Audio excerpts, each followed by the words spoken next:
Jar Oil. The company have filling stations across the country, and our rates are relatively cheaper than anyone else across the country. Jar Oil is the biggest producer and distributor of cement in the country with the most competitive prices in the market.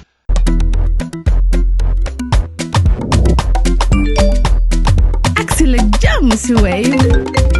Yo, apply. Yo, luta do dede. Luta mo nulo jël moto nga andil ma xaalis. Hello? Bisul mu fine. What? Bisul mu fine. Oh, yes! Wave Axina Gambia. Deposit and withdraw money, pay bills, and buy mobile credit without fees. Transfer money wherever in the country for only 1% fee. At Wave. Bisul mu fine? Wave. Your money is yours. Good morning on Friday, the 11th of July, 2025. It's 8 a.m. in the Gambia and therefore coffee time on West Coast Radio with me, Peter Gomez. Thanks for joining us online and later on YouTube. The program is brought to you in association with Global Auto Care, JFIN, TAF Africa Global, Trust Bank, Wave, Global Properties, EcoBank, and Jar Oil. Now today is World Population Day, with this year's theme, empowering young people to create the families they want in a fair and hopeful world. The day is being marked across the world with different activities to sensitize people about population-related issues. Here in the Gambia, we have another reason to celebrate, as today also sees the launch of the State of World Population Report 2025, and to kickstart its sensitization on population-related issues, the National Population Commission Secretariat has put together a 3-member panel comprising the director of the NPCS, Mariama Fane, the UNFPA country representative, Nairo Sar, and the program manager, reproductive, maternal, newborn, child, and adolescent health, Dr. Musa Mariana. Let's start with Mariama. Good morning and welcome to Coffee Time with Peter Gomez. Good morning, Peter. Why is this day important? This is a very important day because this is a day that is meant to create awareness on population and related issues, including family planning, reproductive health, human rights, and its implications for sustainable development. Okay. And it's very important for the Gambia because we have a youth bulge currently with 77% of our population being below the age of 35. Mm-hmm. And out of this population, you have 51% of them being females and 49% of them being males. And in the Gambia, we have committed ourselves to harnessing the demographic dividend based on the African Union roadmap for harnessing this potential. And looking at the theme for this year, we have to be able to invest in the 4 pillars of the African Union, being it education and skills development, employment and entrepreneurship, health and well-being, youth empowerment and good governance, for us to be able to really ensure that youths are empowered for them to be able to create the families that they want in a fair and a very hopeful world. Thank you so much, Peter. Thank you, Mariama. Let's move over to Ndai Rose. I notice that you deliberately have included a man in the panel. But usually when people talk about population and empowering, as the team says, young people to create the families they want in a fair and hopeful world, mm-hmm. the tendency is usually to see it as only concentrating on girls. Is World Population Day a celebration only for women? No, the World Population Day is a celebration for each and every one of us, mm-hmm. because we are more than 8 billion around the world, and we should be celebrating the day. Of course, depending on where you are, the population issues is related to reproductive health of women and young women, in particular for the Gambia. So it's important for us to all celebrate together, and absolutely the men should celebrate as well, and be mindful of the needs of women and girls, so that we have full potential for every single one. And when we talk about empowering young people, empowering them how? As Mariama said, you're talking about an educated person, you're talking about a healthy person, you're talking about someone who wants a decent job, so the skills that they need to be able to be part of the society is very, very important. But then, in most of our countries in sub-Saharan Africa, women, and young women in particular, are going to be the one left behind because they will be the less educated, they will have less access to sexual reproductive health and rights. So that's why we are concentrating on the women and girls. Mm-hmm. And what about people who might hear this conversation and think it's about having less and fewer children? Well, that's exactly what the report of this year is about. So we don't have what we call 8 billion people across the world doesn't mean that we have a crisis. And in some instances, you will find countries where people will tell you that there is a crisis in terms of how many children women are having. And in some other countries, like in sub-Saharan Africa, they will tell you that women are having too many children.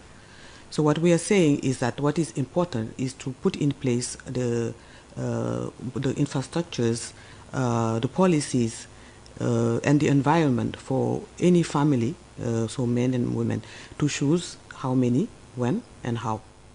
Okay, all right. We'll give you a break. Let's move over to Dr. Marena. And what a title, what a long title you seem to have. Lot of responsibility. Reproductive, maternal, newborn, child, and adolescent health. Talk about, your responsibilities first. Yeah, thank you, Peter. My responsibility is basically defined by the title stated earlier on by you. We deal with issues of reproduction, mainly in the maternal health. Obviously, when you have the mother or a pregnant woman, you expect to have a baby. So the newborn is also included. And this newborn will grow up to become a child and obviously becomes an adolescent. And usually adolescents is during the period when people plan to have another family. So it's a cycle. Okay. Yeah. And in terms of raising awareness about population-related issues, I mean, if you were asked to maybe, talk on the topic, what would you say?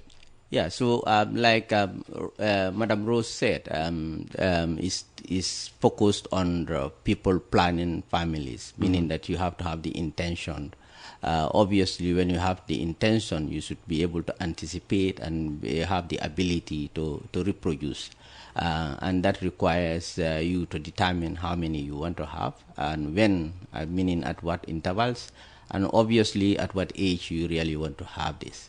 And our role is to make sure that when you plan this, obviously if you are not ready, there's contraceptives available for you. And when you are ready and find it difficult, obviously we have to help you through treating the infertility that you have. And looking at our role also, we looked at people who will come with abortion. So we have post-abortion care involved, and also those who will be involved in sexual issues, having sexual transmitted infections. We have to deal with those infections as well. And beyond that, our other responsibility will have to be providing contraceptives for those who really need it. Yeah. Okay, yeah. All right. Let me go back to Mariama. When people associate World Population Day celebrations to family planning and maybe misrepresent family planning to mean having fewer children, because I heard him say you decide how many children you want to have and they help you, with the spacing and all of that. Is family planning effectively trying to lower the population numbers, as some people have in their minds? I think family planning is about getting what you can take care of. It's about ensuring that you bring to this world the number of kids that you can effectively take care of, in terms of making sure that they're educated, in terms of making sure that they're healthy, in terms of taking care of their total needs. And going by the report that Madame Rosar just talked about, that is the report that we're launching today, that is the State of the World Population Report. People are being asked about their intended fertility, like the number of kids that they would want to have during their lifetime, and also why is it that they cannot have those number of kids? And if you look at the response that is coming out of the report, some of them are telling you that because of finances, they wanted to have this many, but they cannot have. So we know that planning is really, really very important. Some will tell you that because of job security, they wanted to have 5, but they cannot have 5, or they would not be able to have 5 because of job security. So family planning is pretty much about having the number that you can really effectively take care of. Okay, all right. And in determining the number that a couple want to have, I hear that, sometimes the negotiations, can be a bit difficult. I have 3 children. I didn't have to discuss anything with my wife, but we ended up having only 3, not by design. After the 3rd one, a 4th one never came. But where somebody, can keep going and we decide, well, okay, I want to stop after the 3rd one. Who leads in this conversation? The woman will tell you, well, we carry, but then the man is head of house. Yes, and I think that's one of the issues we are trying to tackle. So involving men into the conversation is very, very important because most of the time they are the head of families. So they educating them as well on the risks for too many pregnancies in some cases, or not spacing the pregnancy is important. And like Dr. Marena was saying, also the age of pregnancy, because when your body is not ready for a child, we would prefer that you don't. For the simple reason that then you will have morbidities like obstetric fistula that could happen if you are too young to carry a child. But it's about rights and choices, as we always say. And the information needs to be there. So comprehensive health education is very important at a young age for people to understand about their body, about what is getting pregnant means, why do we need to space the number of children we are and when. So the information part is very, very important, and UNFPA supports the government for comprehensive health education, both in school and out of schools, because we know not everyone is in school, but it is important to have the information. And family planning commodities is available, but people have fears, as you mentioned, and that's our role with the government to really tell people that family planning is a way of planning properly the family you want. And it's also an economic issue in the sense that, and probably Mariama can talk about it, it's the government is trying to build a human capital. And there's a planning process, not just family, so there's a planning process. So if we are not able to have projections on where our population is going, it's also difficult for us to plan. Because more people mean more schools, more health facilities, more classrooms, more of a lot. And that's when family planning can help. And many governments in sub-Saharan Africa are taking the route of informing people about those choices so that they can reap the demographic dividend. Because you want a bulge of a healthy population, active population that can take care of your economy. So when you don't have that, that's when the issues will start. Okay. And there is also, I would like to add that there's an unmet need for family planning. So when we say unmet need, is that you will survey a woman and she will tell you, or a family, and they will tell you, if I had a choice, if I knew I was going to space my children, for example, or if I knew I was going to have less. So we have to help those who want it.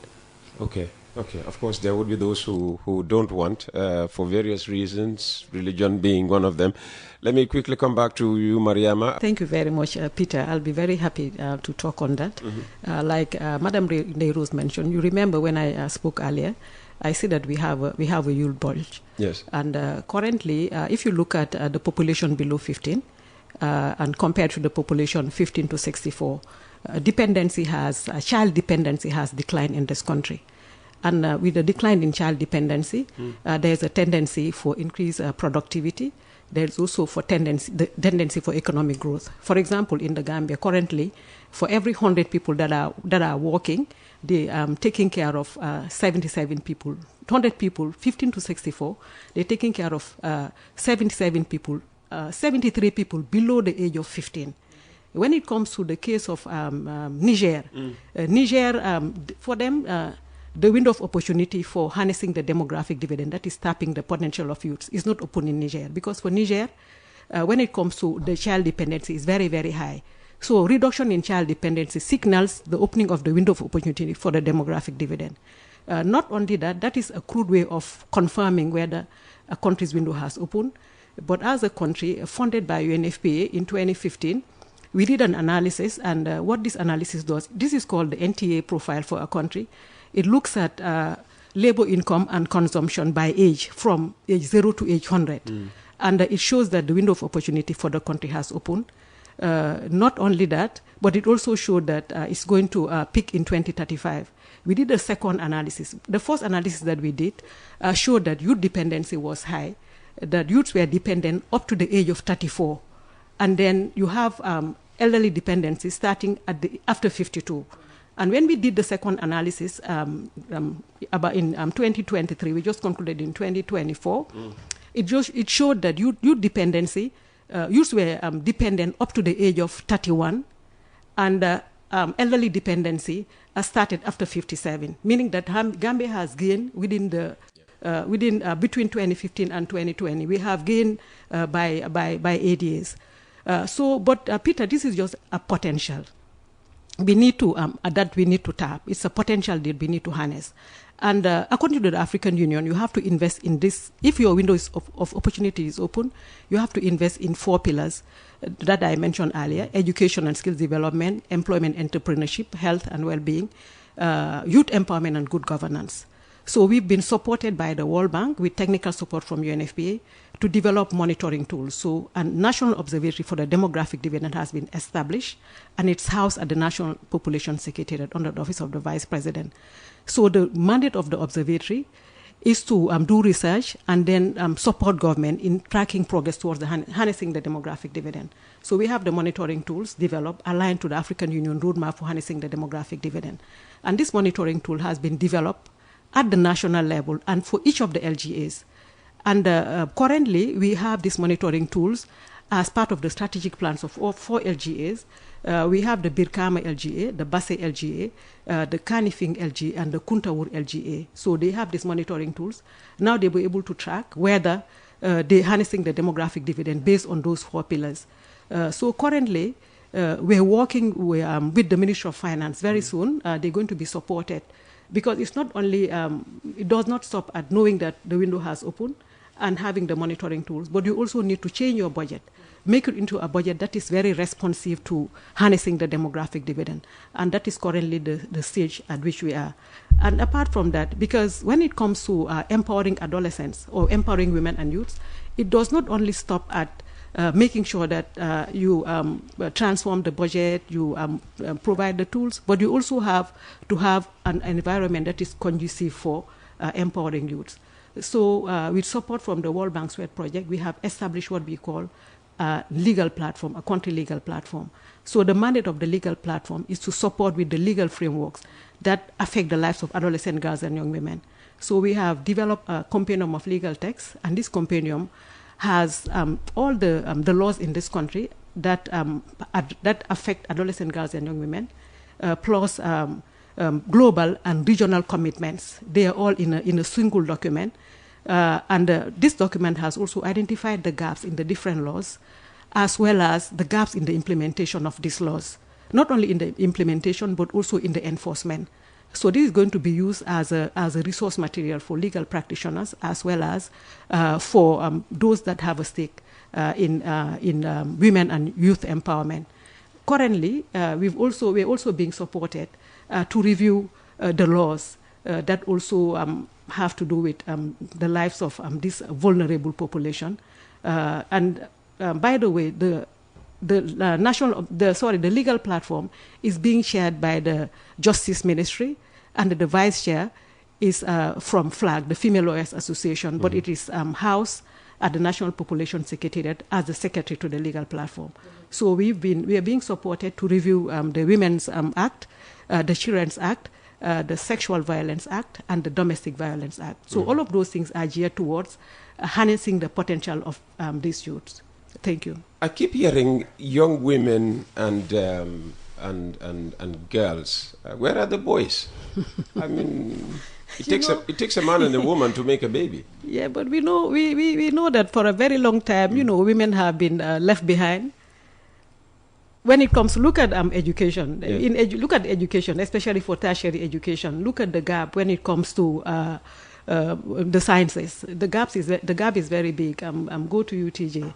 I think it's only at the School of Civil Service and at the School of Education that is where you have females outnumbering males in those schools. When it comes to USET, I think it's about 1/3 or 1/4, but less than half females.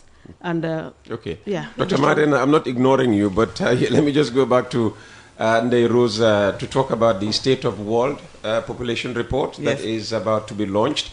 Give us an insight into what to expect. Yeah, so the report this year focuses on the real fertility crisis because... there's a fertility crisis? There is, that depending on what you want to call it. So basically what we are saying is that across the world, so in 14 countries, they surveyed the young people to ask them, for example, depending on where you are, for example, in the Asian countries and some Eastern and Central Asia countries, you have what they call below replenishment of their people because people are having less children.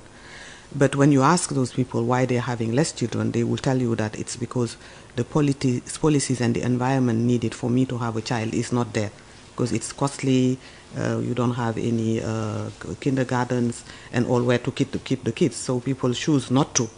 And in our countries, to the contrary, you will have young people depending on where you are, who would like to start their family, but at 35 years old, with no job, no skills, you probably don't want to have a family either because you will not be able to take care of them. Or you have children, but you believe that you have too many and you would have been very happy to be helped to space them or to have less of them to be able to economically take care of them. So the real crisis, in our opinion, is about giving people choices, giving people the opportunity of thriving and getting how many, when and how and with whom. Mm-hmm. And going back to this window of opportunity that Mariama spoke about, opening and Gambia needing to take advantage of the opening. Yes. Does it close at some stage or what? Oh yes, it will close around 2050, I believe. Yes, so in many countries, and for example, that was the case in what they call the Asian tigers. Yes. So when it's there, you really have to invest in education, health, governance, job skills, and all, so that your young population, who's now the very well educated and will then lift the country up. But the Gambia is very aware of it, and as Mariama mentioned, a lot of strides have been made to not to miss the opportunity.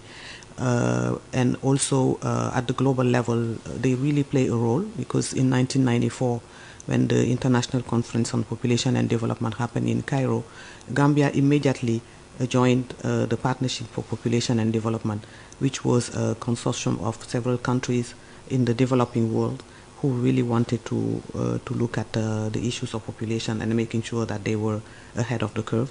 And PPD is based in Bangladesh, but the Office of the Vice President of the Gambia is representing the Gambia in that forum, and they really take it very seriously.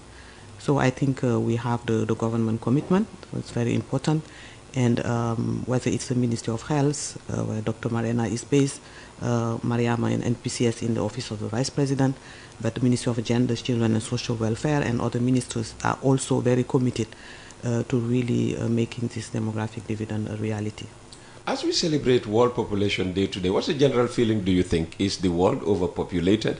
No. So last year, if you remember, we were here, and I believe we were celebrating our 8 billion. So it's, once again, it's a matter of choices. We should not be fearing the number. What we need to put in place is the policies and everything else, that people need to be happy and, healthy. Absolutely. And then people look at China and look at India and say we are praising their economies.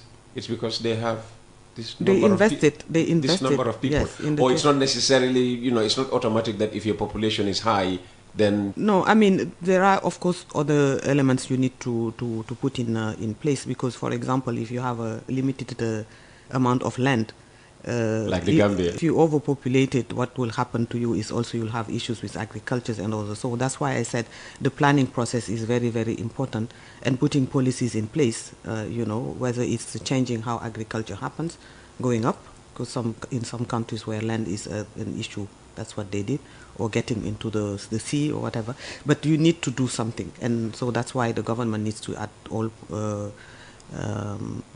costs really be aware of where to invest, how to invest. But in our case, I think it's very simple. We have a youthful population. What we need to do is to make sure that they are educated and healthy and have job skills, so that they can be meaningfully participating in the growth of the economy. All right, Dr. Marina, let me come back to you. Your job involves helping families bring children into this world. What do you think about the population of the Gambia? Are we overpopulated, or should we make more children? Like they said, it's not about the number, it's about the quality, what you can sustain as a country. And I think at the level of the Ministry of Health, we are working towards having quality healthcare, and we are doing a lot of expansion. What will help you by keeping the population steady at the number it is right now, or care less about it, and before you know, by next year we're 3 million? How would that impact on the plans of the ministry? It's difficult to answer whether to keep it that way or to expand, because we are not isolated from the other components of the government. So I think young people are usually the people that a country needs. So for us, what our role is to look at having them healthy at every stage of their life cycle, from the time they are being conceived to the time they are brought into this world and developing along the way. So that has always been our focus. And like Mariama said, we are one of the pillars, apart from education. You mentioned about the role of men.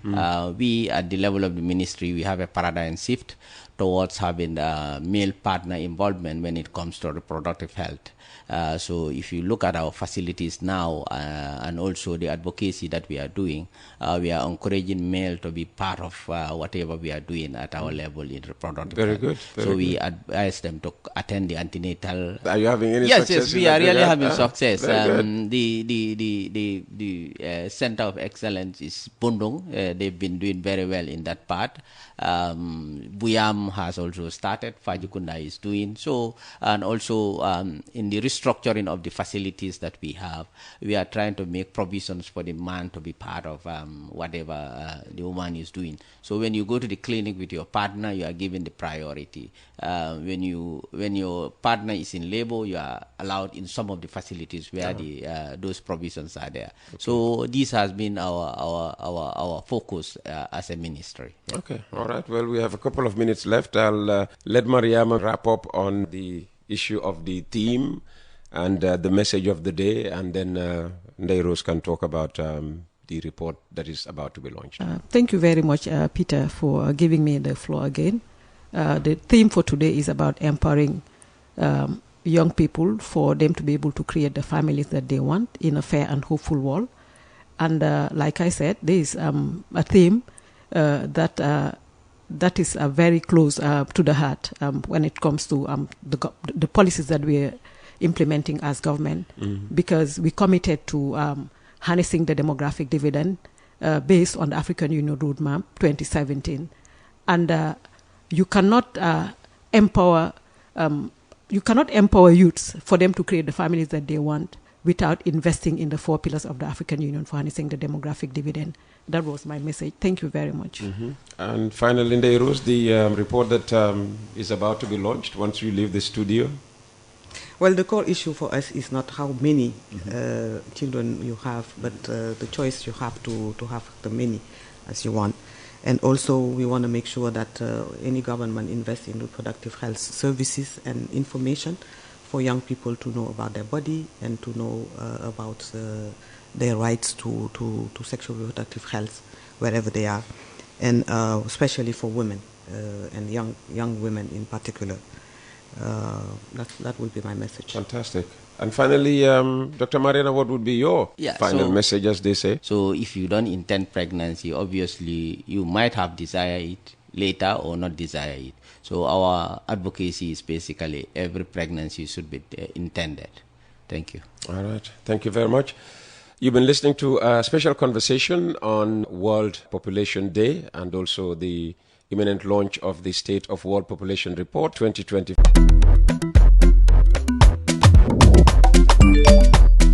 Excellent jam si Wave.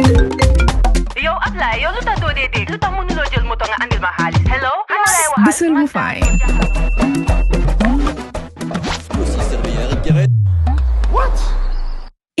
Bisul mu fine. Oh, yes! Wave Axina Gambia. Deposit and withdraw money, pay bills and buy mobile credit without fees. Transfer money wherever in the country for only 1% fee. At Wave. Bisul mu fine? Wave. Your money is yours. Jar Oil, the company, have filling stations across the country, and our rates are relatively cheaper than anyone else across the country. Jar Oil is the biggest producer and distributor of cement in the country with the most competitive prices in the market.